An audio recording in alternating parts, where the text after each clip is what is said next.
Hey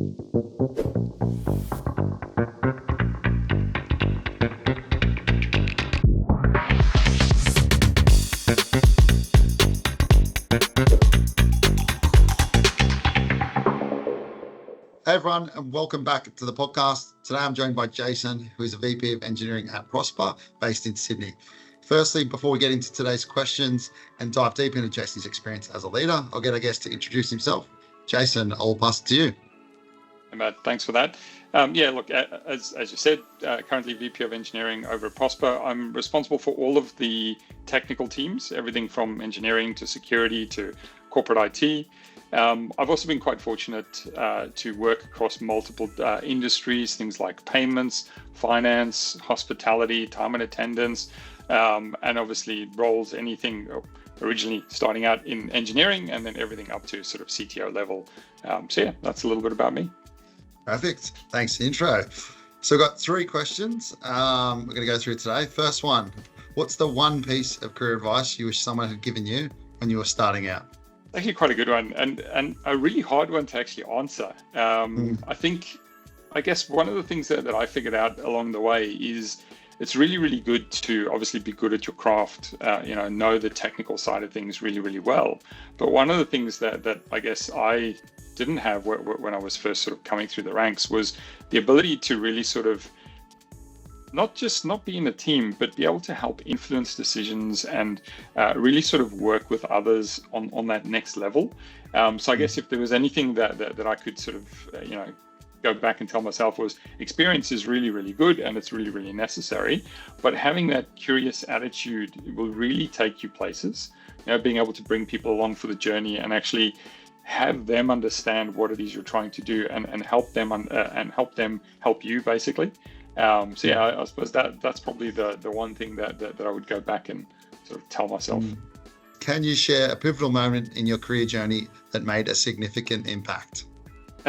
This one was actually someone that I met, someone that I ended up working with. So about probably over 20 years ago now. So it was quite early on. I think it was the 3rd role that I ever had. I joined a company called Softline, and I was working for a guy by the name of Grant. He was our CTO. He was a really interesting guy. He was very down to earth. He could really sort of, he called a spade a spade. He'd call you out when you needed to be called out. But he also had a lot of empathy. He was a gruff old guy, but he was really, really understanding. And about 20 years ago, when I was working on creating a payroll product, they needed someone to come over to Australia and help sort of upskill a few people and then help get it out to market.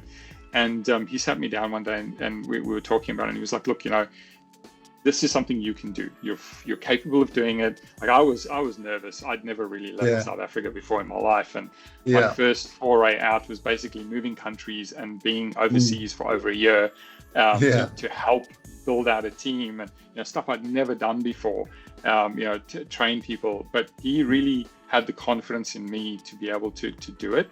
And just having someone in my corner like that. And he was around for quite a few years after that as well in South Africa while I was here in Australia. But he really sort of helped me understand what I was capable of. And he didn't just let me accept things as they were. It was always about pushing to the next level, being able to really sort of try something new. So that was a really good experience for me, was having someone who saw the potential in me and was able to help me realize that and then actually achieve it. And that's one of the things that because of him, that's how I am today with most of the people that I end up working with as well. How do you approach challenges and setbacks in your professional life, and what's your go-to strategy for overcoming them? I guess I take from my personal life as well. I've had quite significant loss. I've lost family members, people very, very close to me. And then also just in work, I guess there was one time, I think everyone has this one moment where it could be sort of a career ending type thing that happens. And I guess for me, it was many years ago, I moved back to a business that I'd been at before in a more senior position.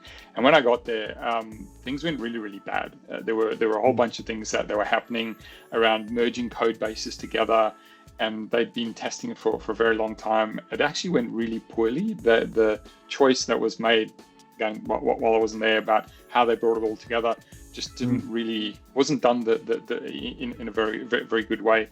So we ended up with a release going out that was so bad that we had all the way up to the CEO on the phones, talking to customers, trying to calm them down. We had people threatening to sue and all those sorts of things. And just like it was really probably one of the lowest times in my career. And I kind of came back to all of this and was like, well, hang on, wait a minute, why did I do this?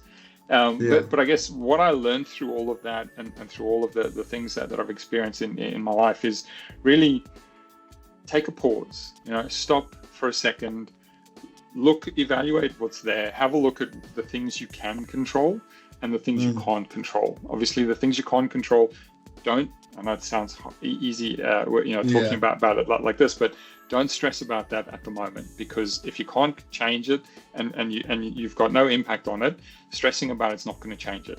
Focus on the things that are in your control. Work through that, analyze it, put together a plan of attack, and then make sure you've got the right people with you to actually execute on that. Because yes, you might be really good at what you do, but you will need help. These are not necessarily things that you're going to be able to do yourself.